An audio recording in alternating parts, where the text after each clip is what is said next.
Bismillahir Rahmanir Rahim. In the name of Allah, the Beneficent, the Most Merciful.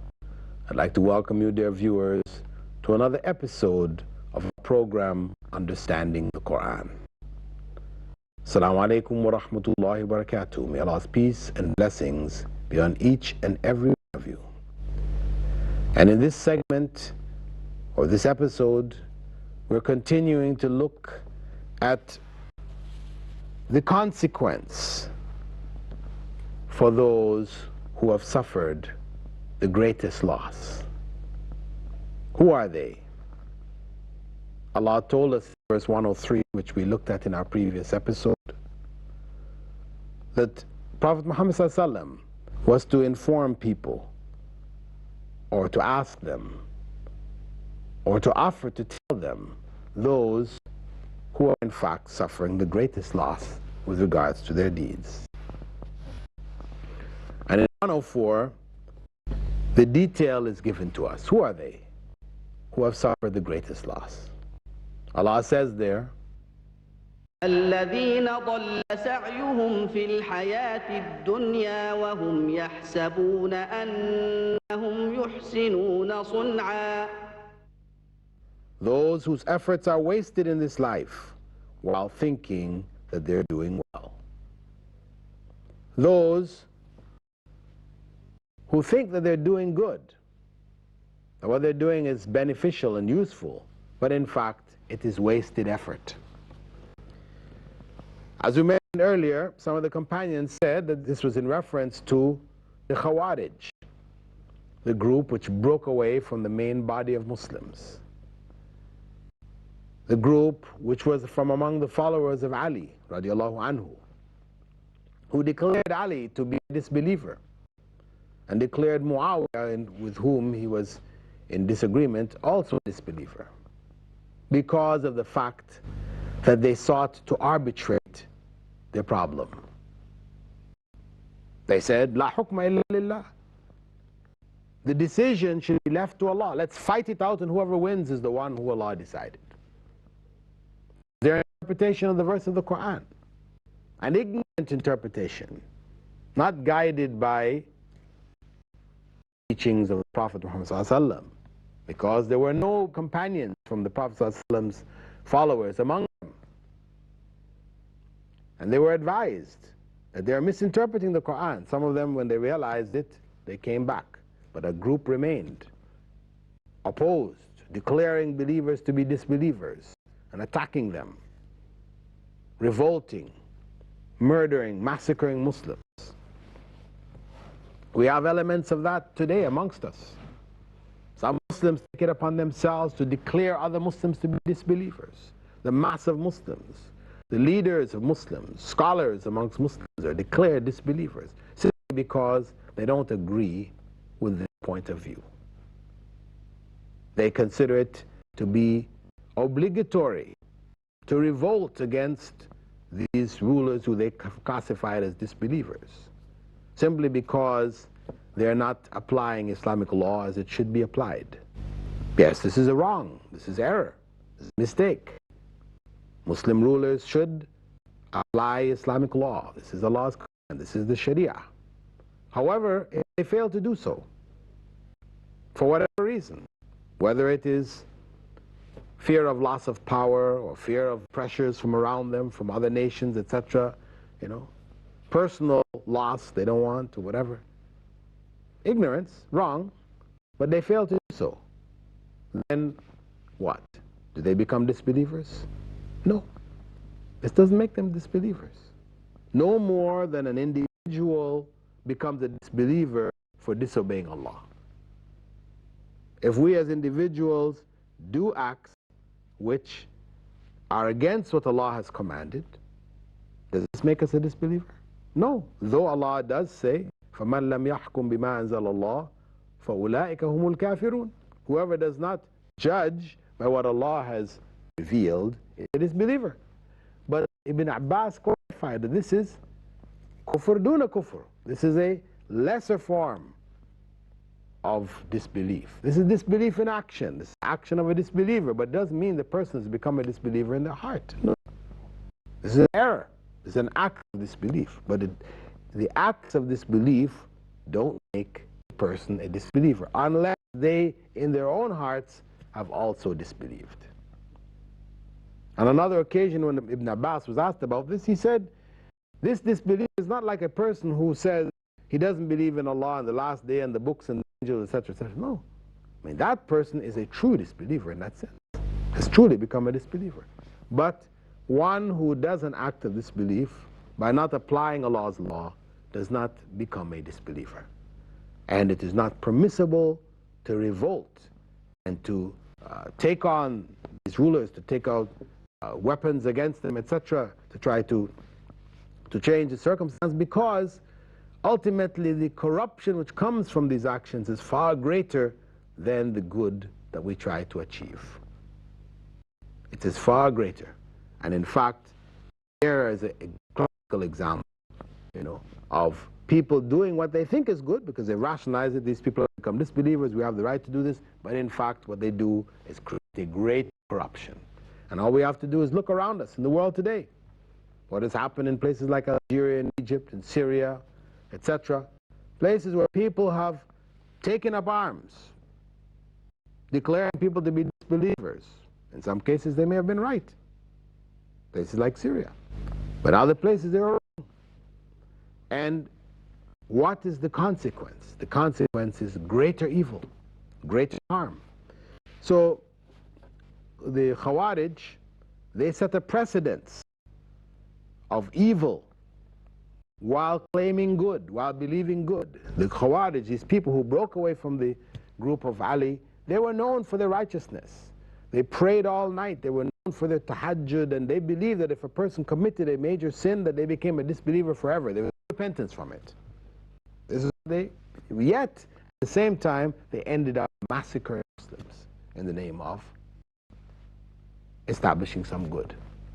This is misguidance. So we always have to go back to the Qur'an and to the Sunnah to understand it way.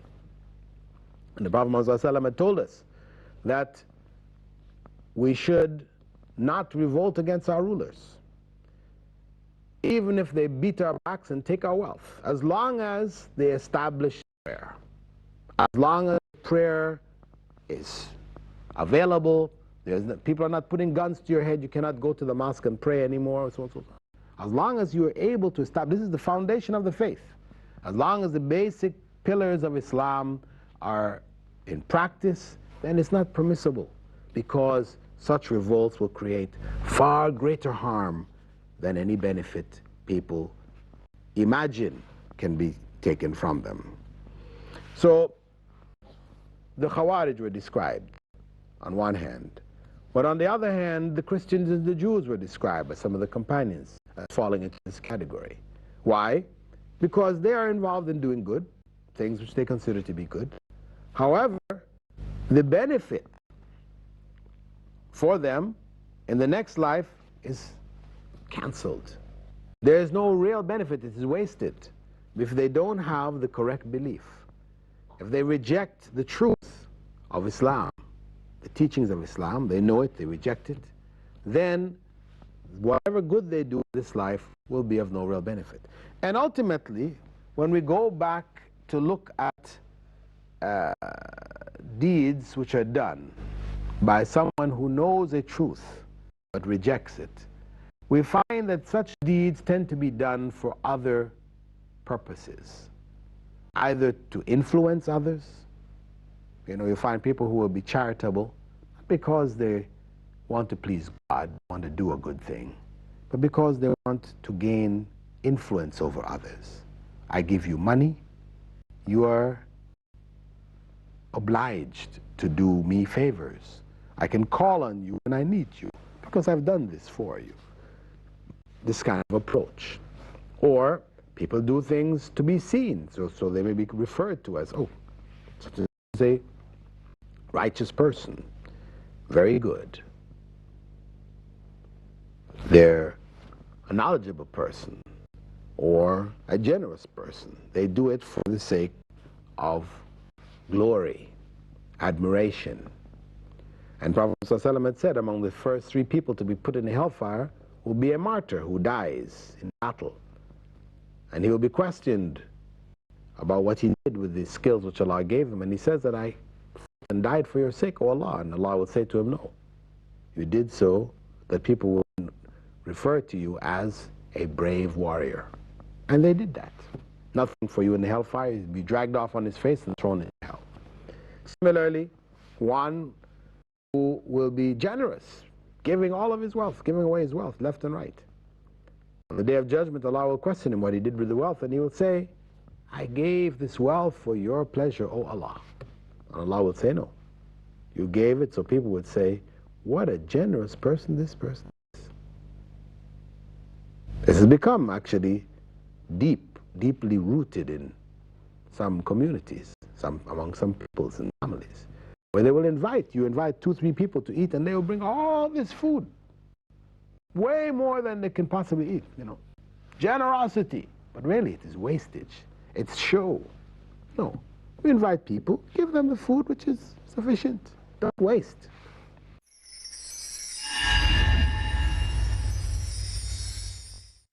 Intention, action. Praying to Allah, oh Allah, protect us from the evil of the tongue, Character. to respect others and never to despise them. This is very important, and the way is paved to reach their hearts. Are the turnaround factors. The more you humble yourself for the sake of Allah, the more you will be elevated. Salim al-Amri. Allah makes it clear in the Qur'an. You want to reach people's hearts, you want your words to penetrate, be a humble person. Realize with Islamic tools the way to people's heart. Every Monday at 6 p.m. Saudi Arabia and 7 p.m. UAE on Peace TV. What is an Islamic marriage? Is dating halal in Islam? Why do we have to get married? How can I find a righteous spouse? What are the characteristics of righteous husband? What are the etiquettes of nikah? And how can we build an Islamic household? To know the answers to these questions, please join me, Saeed Rage, only on Peace TV. Why Islam advocates marriage as a religious duty. Join Saeed Rage in Islamic Marriage every Sunday at 4:30 p.m. Saudi Arabia and 5:30 p.m. UAE on Peace TV.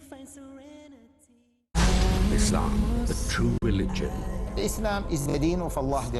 Fastest growing religion in the world. The system, the way of life that Allah revealed to mankind. Created confusions. We need to understand how to deal with these different views. Imposing ideologies. Once you understand the systematic approach to understand Al-Islam, then you would be able to articulate any view regarding Al-Islam.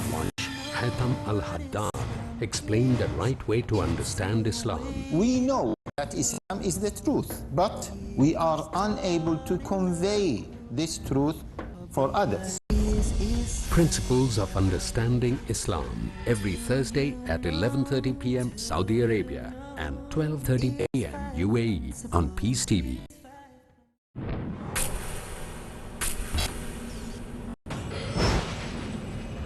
Courage it takes to stand up for what you believe in.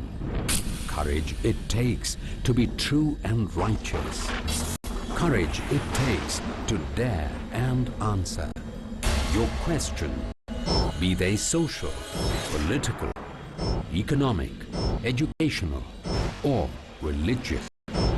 To get clear and convincing answers, Test your courage and question me in Dare to Ask.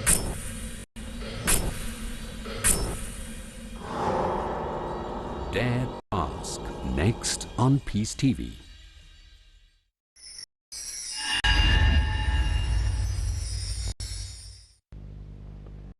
They're a knowledgeable person or a generous person. They do it for the sake of glory, admiration. And Prophet Musa had said among the first 3 people to be put in the hellfire will be a martyr who dies in battle. And he will be questioned about what he did with the skills which Allah gave him, and he says that I fought and died for your sake, O Allah. And Allah would say to him, no, you did so that people would refer to you as a brave warrior. And they did that. Nothing for you in the hellfire, he'd be off on his face and thrown into hell. Similarly, one who will be generous, giving all of his wealth, giving away his wealth left and right. On the Day of Judgment, Allah will question what he did with the wealth, and he will say, I gave this wealth for your pleasure, O Allah. And Allah will say, no. You gave it so people would say, what a generous person this person is. This has become actually deeply rooted in some communities, among some peoples and families, where they will invite 2-3 people to eat, and they will bring all this food, way more than they can possibly eat, you know. Generosity, but really it is wastage. It's show. No, we invite people, give them the food which is sufficient. Don't waste. Anyway, such a person will say he gave for the sake of Allah, and Allah will say, no, you gave so that people would say how generous you are, and he will be dragged off on his face and thrown in the hellfire. And finally, the third group will refer to the scholars, those who were held in high esteem. Allah will ask them, what did they do with the knowledge? And they say, well, we used this knowledge for your sake, O Allah. We taught people, we benefited them with this knowledge. Allah will say, no, you taught, you spoke, you wrote, or whatever, so that people would say, what a great scholar he is. This is the big danger. As such, there's no reward in the next life. And that person will be drawn off on his face and thrown in the hellfire. And the Prophet ﷺ had made a statement which addresses another aspect of those whose efforts are wasted in this life while thinking they're doing good. He said to his companions one day, do you know who a bankrupt person is? And they said, sure, O Messenger of Allah, it's the one who has no dirhams or dinars. They have money. And the Prophet ﷺ said, no. It is the person who in this life has backbitten others and harmed others. On the Day of Judgment, those people will come and take from his scale of good deeds to repay for the harm that they did. And they will continue to take until the deeds are complete, finished, no more deeds left. And then what will they do? They will take from their own scale of evil deeds and put it on this individual scale. And of course, that individual scale of evil deeds will become massive. No good deeds, he'll be thrown into hell. That is the truly bankrupt person. So this is the other thing that we need to watch out.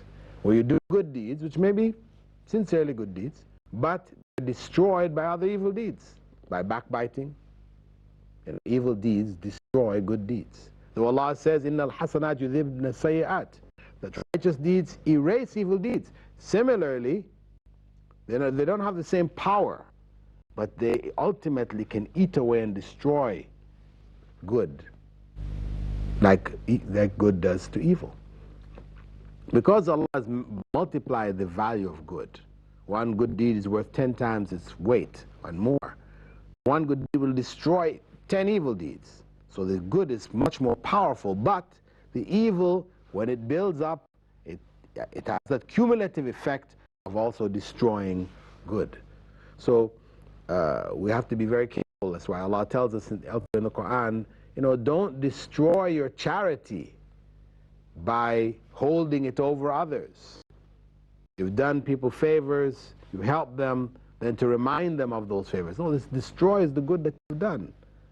So we have to be very careful. Careful not to be of those who have suffered the greatest loss. Our efforts wasted while thinking we're doing good. Ultimately, Allah goes on in verse 105 to describe who they are. He says there, أولئك الذين كفروا بآيات ربهم ولقائه فحبطت أعمالهم فلا نقيم لهم يوم القيامة وزنا. Those are the ones who deny the signs of their Lord, and they're meeting him in the hereafter. Consequently, their deeds have become worthless, and I will not give them any weight on the day of judgment. Those who, in fact,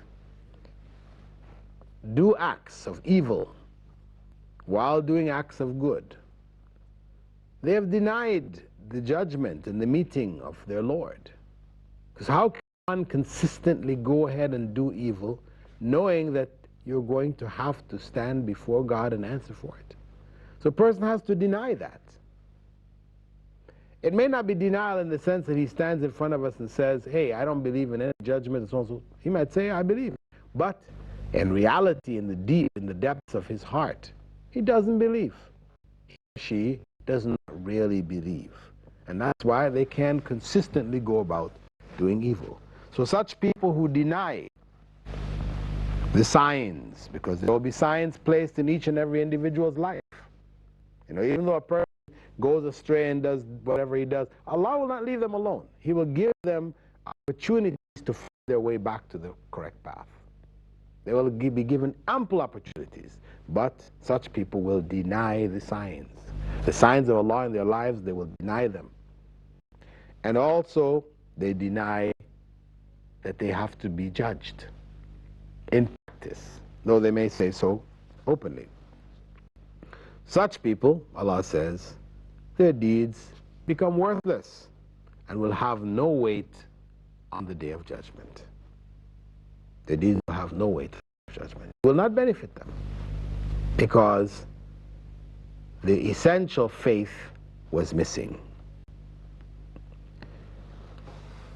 And Allah, in verse 106, goes on to describe the reward. He says there, ذلك جزاؤهم جهنم بما كفروا واتخذوا آياتي ورسلي هزوا. Hell, that is their reward because they rejected faith and ridiculed my signs and my messengers. The hellfire, this is the reward. This is the consequence that they will have to face. Why? Because they rejected faith, they rejected the message. You know, those who will scoff and laugh at those who are righteous. Mutawwa. You know, they have names like this they call people who try to practice the religion. Mutawwa, you know. It's a joke. Laugh. Make fun of their beards or their fact that they wear thobes or garments which are above their ankles. Now, look at this guy, you know. Though this is what the Prophet Muhammad instructed us to do, to wear our garments above our ankles, you know, to grow our beards, to worship, to go regularly to the mosque, to fast, to give zakah, to do all the different things that people who are generally called mutawwas do. But this is basic Islam. This is not a mutawwa. Mutawwa being one who goes way beyond, you know, into sacrificing from himself or herself, beyond what is the basic requirement. No, they're only doing the basic requirement. People make fun of them. And they make fun of the messengers. In the time of Prophet Musa, people made fun of him. And all of the prophets before, when you read in the Qur'an, how the people responded to the message of the messengers. Prophet Musa, you know, and all of the other prophets. How did they respond to them? They ridiculed them, made fun of them. Similarly, Prophet Muhammad, and similarly those who call to the way of those messengers, the way of God. They're ridiculed in this life. And this is also part of the test for those who have been put in a position of calling that message, to that truth. They have to be patient, knowing ultimately that whatever they suffer, whatever ridicule is heaped on them, it will be replaced by reward in the next life. With that, dear viewers, I'd like to thank you for being with us in this segment of our program, Understanding Qur'an, in which we've been looking at Surah Al-Kahf, the 18th chapter of the Qur'an, known in English as the Cave. We've completed a look at the reward for those who rejected Allah's signs, who thought they were doing good, but in fact they were doing evil. And the acts that they did, which they thought were good, become wasted, become useless, having no weight before God on the Day of Judgment. The next verse is Allah switches to the other side. For those who believe and do righteous deeds, what is their reward? I hope to see you in the next program, and we will look at those together, asking Allah to guide us and to bless us for this knowledge He has given us, and to reflect on it and to make it real in our own lives. With that, dear viewers, I bid you farewell. Assalamu alaikum wa rahmatullahi wa barakatuh.